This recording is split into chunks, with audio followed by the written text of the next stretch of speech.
The kids in room 207 were misbehaving again. Spitballs stuck to the ceiling, paper planes whizzed through the air. They were the worst behaved class in the whole school. "Now settle down," said Miss Nelson in a sweet voice. But the class would not settle down. They whispered and giggled. They squirmed and made faces. They were even rude during story hour. They all refused to do their lessons. "Something will have to be done," said Miss Nelson.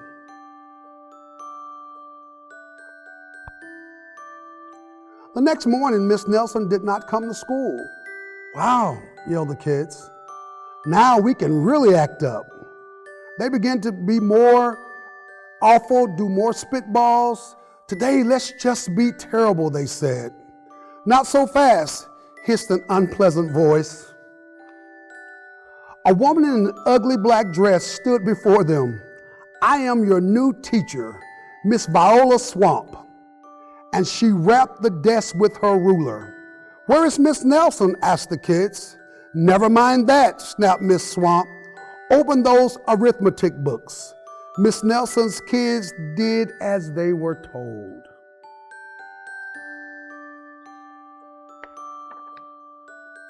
They could see that Miss Swamp was a real witch. She meant business.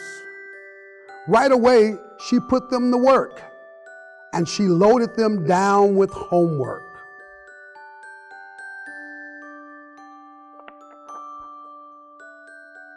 "We'll have no story hour today," said Miss Swamp. "Keep your mouths shut," said Miss Swamp. "Sit perfectly still," said Miss Swamp. "And if you misbehave, you'll be sorry," said Miss Swamp. The kids in room 207 had never worked so hard. Days went by and there was still no sign of Miss Nelson. The kids missed Miss Nelson.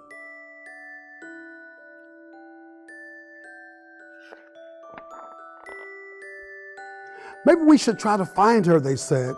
Some of them went to the police. Detective Max Mugg was assigned to the case. He listened to their story. He scratched his chin. He said. "I think Miss Nelson is missing."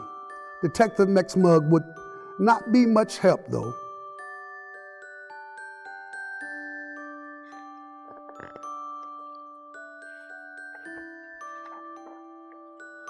Other kids went to Miss Nelson's house. The shades were tightly drawn and no one answered the door. In fact, the only person they did see was the wicked Miss Viola Swamp coming up the street. "If she sees us, she'll give us more homework." They got away just in time.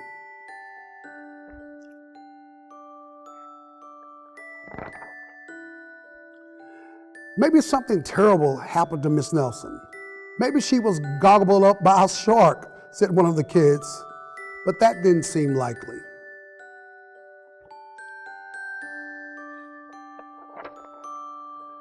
"Maybe Miss Nelson went to Mars," said another kid, but that didn't seem likely either.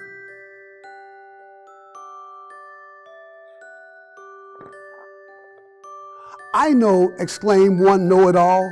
"Maybe Miss Nelson's car was carried off by a swarm of angry butterflies." But that was the least likely of all.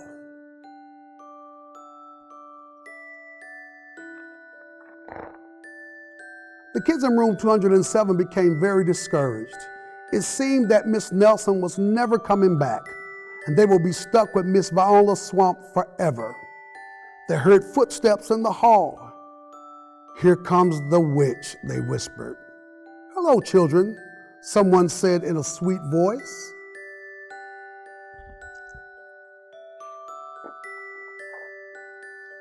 It was Miss Nelson. "Did you miss me?" she said. "We certainly did," cried all the kids. "Where were you?" "That's my little secret," said Miss Nelson. "How about a story hour?" "Oh yes," cried the kids. Miss Nelson noticed that during the story hour, no one was rude or silly. "What brought about this lovely change?" she said. "That's our little secret," said the kids.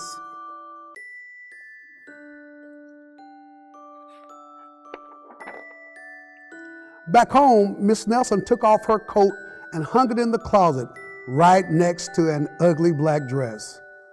When it was time for bed, she sang a little song. "I'll never tell," she said to herself with a smile.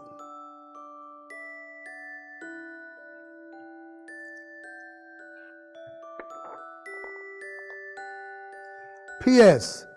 Detective Max Mugg is working on a new case. He's now looking for Miss Viola Swamp.